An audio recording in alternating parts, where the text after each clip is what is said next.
Assalamualaikum warahmatullahi wabarakatuh. Alhamdulillahirabbil alamin.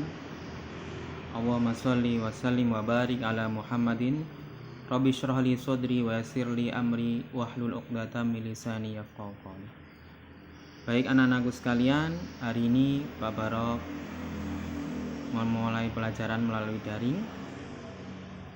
Sebelum kita memulai, kita baca doa dulu.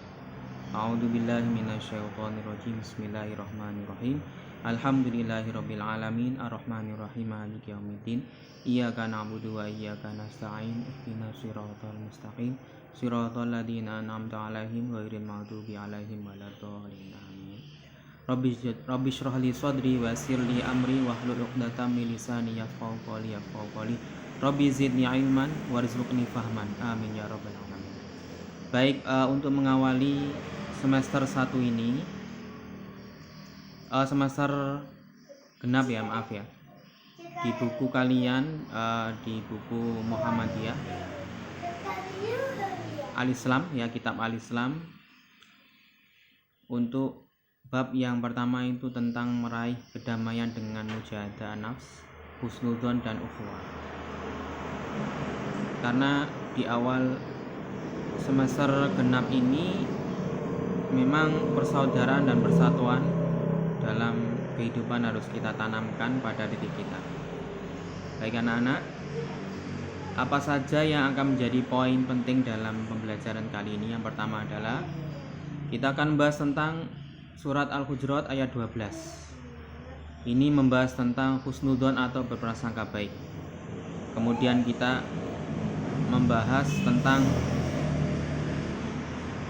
menghafal serta mengetahui tajwid dan makharijul huruf dan hadis-hadis yang berkaitan dengan husnudzon pada surat Al-Hujurat ayat 12. Kemudian kita harus memahami perilaku apa saja yang ada dalam surat Al-Hujurat, yaitu penerapan sifat mujahadah, an-nafs dan husnudzon. Kemudian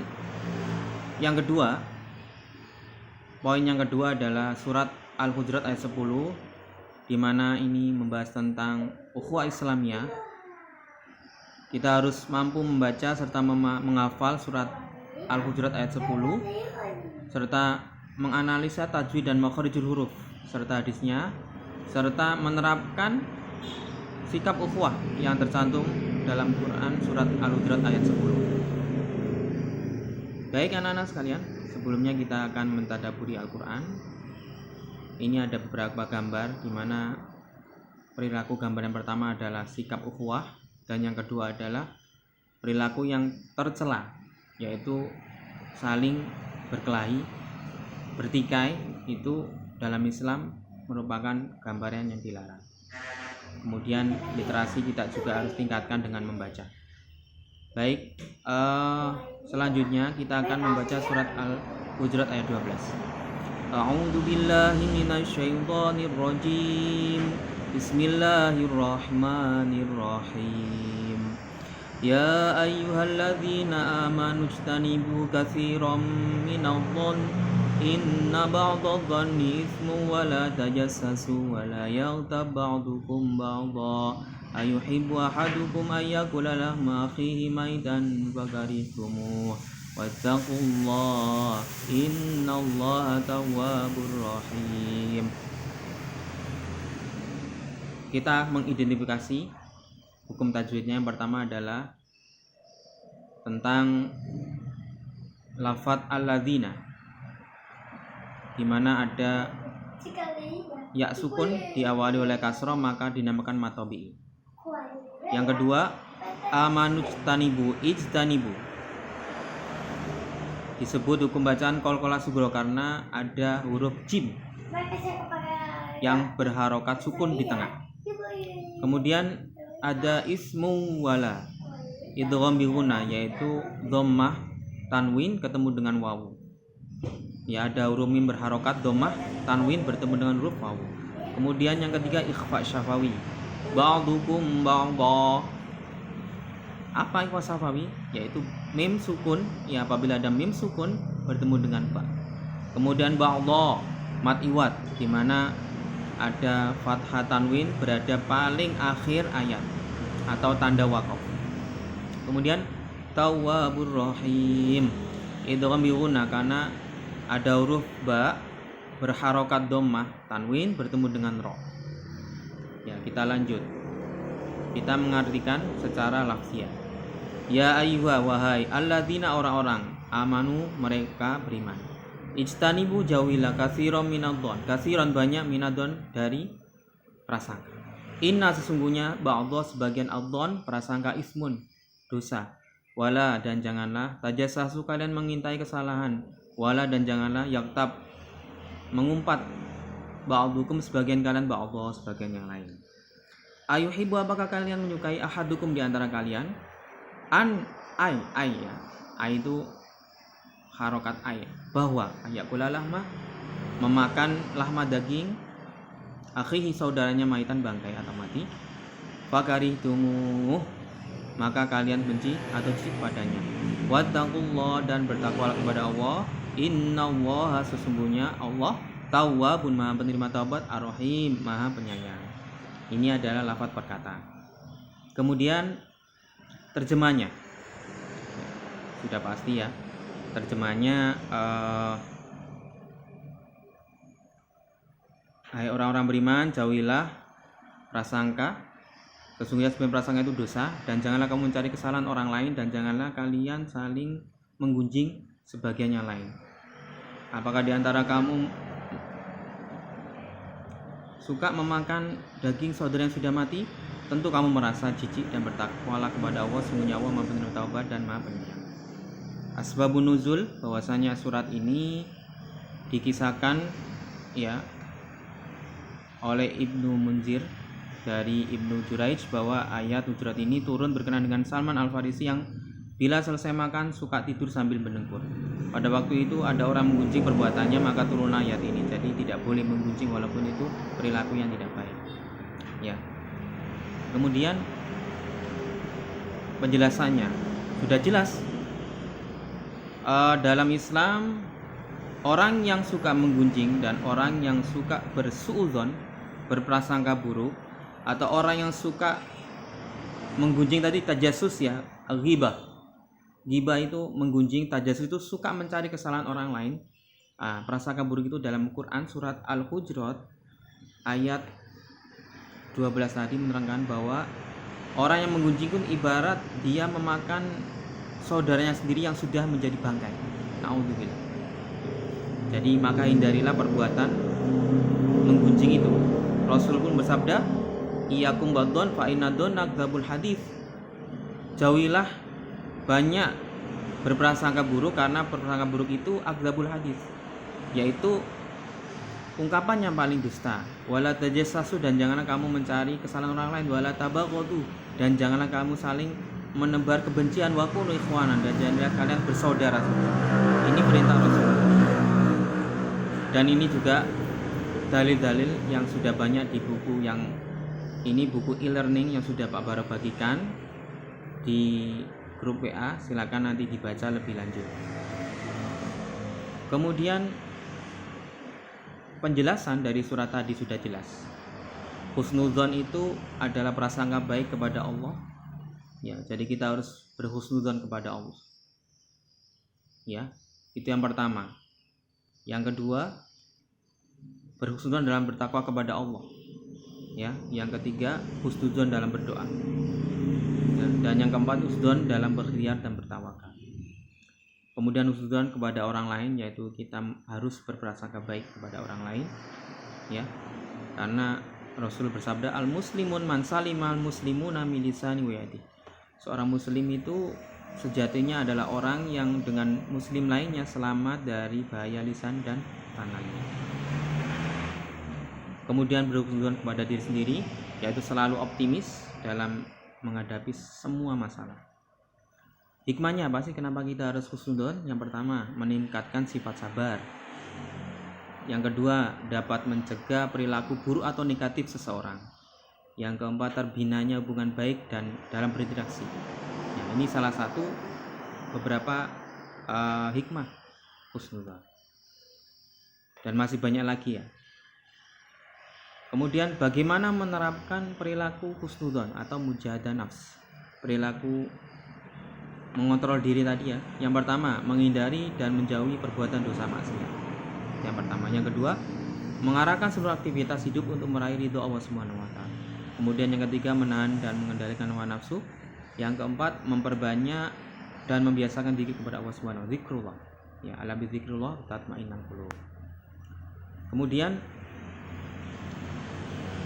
husnudzon dapat dilakukan dengan sikap sebagai berikut. Jadi kita harus mempunyai sikap. Yang pertama, selalu yakin bahwa Allah itu senantiasa memberi yang terbaik terhadap hambanya. Ya.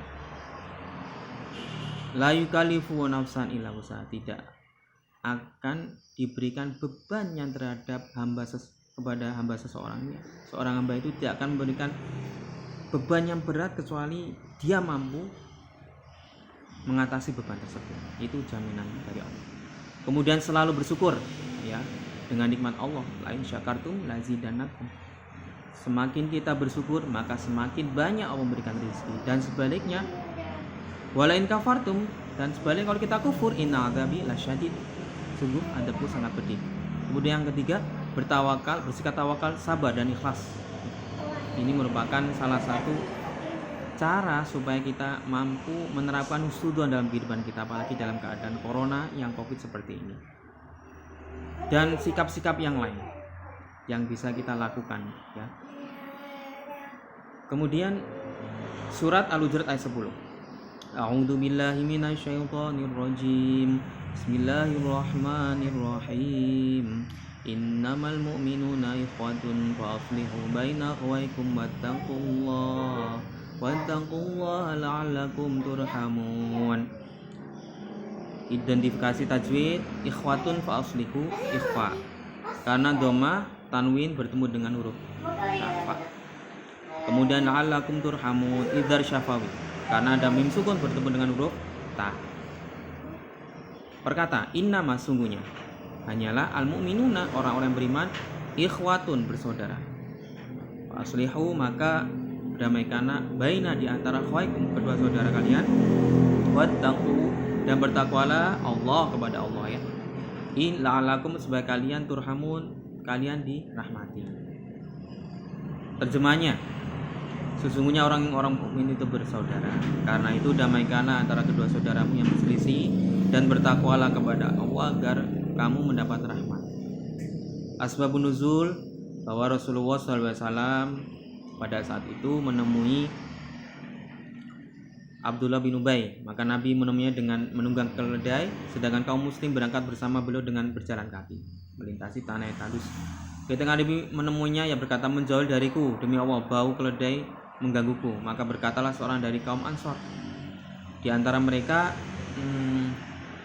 demi Allah, sungguh keledai Rasulullah lebih baik daripada kamu. Maka dari kaumnya marah demi membela Abdullah, dan ia mencelanya. Saat itulah antara kaum Ansor ini saling memukul dengan pelepah kurma, tangan dan sandal, kemudian sampai kepada Rasulullah. Kemudian turunlah surat Al-Hujurat ayat 10 yang artinya, jika dua kelompok dari kaum muslim berperang, maka damaikanlah keduanya. Ini asbabun nuzul atau sebab-sebab turunnya ayat. Kemudian apa sih ikhwah? Ikhwah itu persaudaraan Islamiyah, yaitu persaudaraan karena sama-sama memiliki persamaan agama dan keyakinan. Ukhuwah watoniyah, yaitu persaudaraan karena sama-sama satu bangsa, satu keturunan tanpa membedakan suku, agama, warna dan istiadat. Kemudian ukhuwah insaniyah, yaitu ukhuwah di mana saling mempunyai rasa sama manusia secara universal tanpa membedakan ras, suku, bangsa, agama, warna dan sebagainya. Nah, kemudian Rasulullah bersabda dalam hadisnya, innal mu'mina lil mu'mini kal bunyan yashuddu ba'dhum ba'd wa syabaka asabi'ah. Jadi Rasulullah memberikan suatu gambaran bahwasanya orang mukmin sama mukmin itu seperti bagian dari satu bagian memperkuat satu dengan yang lainnya. Jadi bagian dari suatu bangunan, seperti bangunan, satu bagian memperkuat bagian yang lainnya. Dan beliau menyelipkan dua jari di satu tangan dengan tangan yang lainnya agar kedua tangannya bergabung. Ya, jadi itu masalah ukhuwah. Kemudian bagaimana cara memperkokoh ukhuwah? Yang pertama ta'aruf, yaitu saling mengenal.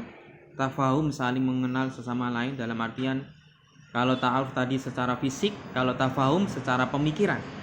Kemudian ta'awun, saling menolong, ya, saling mendoakan. Kemudian takaful, yaitu saling membantu atau berbuat baik kepada orang lain dengan cara secara materi, itu takaful. Sebagaimana kaum Ansor ketika menerima kaum Muhajirin yang hijrah dari Mekah, mereka menerima dengan apa bangga karena kaum Muhajirin meninggalkan seluruh hartanya di Mekah.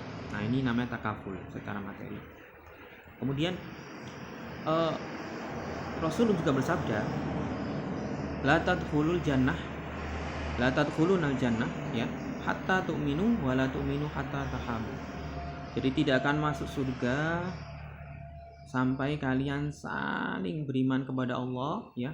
Kalian beriman kepada Allah, dan tidaklah kalian beriman hingga kalian saling menyayangi. Jadi syarat untuk masuk surga itu beriman dan saling menyayangi. Hikmah persaudaraan sudah pasti, ya. Yang pertama menumbuhkan sikap saling memahami, saling pengertian. Kemudian menumbuhkan saling tolong menolong, menumbuhkan sikap saling menghormati, menimbulkan saling menjaga, ya. Nah, sampai terakhir. Kemudian bagaimana cara menerapkan ukhuwah? Ya. Yang pertama menghargai dan menghormati orang lain, saling membantu, mencintai sama muslim, kemudian perlakukan saudara dengan baik seperti memperlakukan dirinya. Baik, itu aja materi tentang husnudzon, ukhuwah dan mujahadah nafs. Perlu dipahami karena di sini mujahadah nafs tidak ada dalilnya. Jadi kamu harus paham apa itu mujahadah nafs. Secara bahasa, mujahadah nafs itu adalah orang yang bersungguh-sungguh atau berjihad an-nafs, diri atau jiwa. Jadi kalau dalam pengertian mujahadah nafs adalah orang yang mampu dalam artian mengendalikan dirinya, mengendalikan emosinya, ya, agar senantiasa mengendalikan diri, ya, supaya terkontrol emosinya. Itu namanya mujahadah nafs, ya. Mengendalikan dirinya dari perbuatan yang merugikan dirinya, ya. Karena Rasulullah bersabda, la taghdab walakal jannah, janganlah marah karena bagimu surga. Kemudian husnudzon tadi berprasangka baik. Bagaimana? Ada beberapa hal, husnudzon kepada Allah, husnudzon kepada diri sendiri, dan husnudzon kepada orang lain, ya. Kemudian ukhuwah pengertiannya adalah persaudaraan.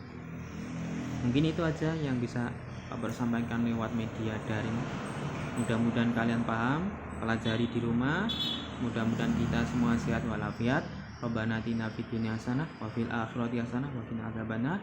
Subhanakallahumma wa bihamdik asyhadu an la ilaha illa anta astaghfiruka wa atubu ilaik. Assalamualaikum warahmatullahi wabarakatuh.